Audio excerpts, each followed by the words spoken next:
Parts included in the remote control kit: instruction sheet, remote receiver, remote transmitter, 4 AA batteries, 1 12-volt battery, 1 cover plate, 1 wiring harness, 1 hardware kit. Insert 4 AA batteries into the remote receiver. Insert 1 12-volt battery into the remote transmitter. Remove bottom louvers. If unit is equipped with jumper wire, remove and discard. Note, the jumper wire is located on front or rear terminals of the gas control valve. Connect 1 wire from the remote receiver to the terminal marked TP/TH on the gas control valve. Connect the remaining wire from the receiver to the terminal marked TH of the gas control valve.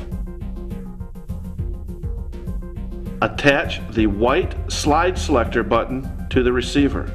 Installation of the remote is complete.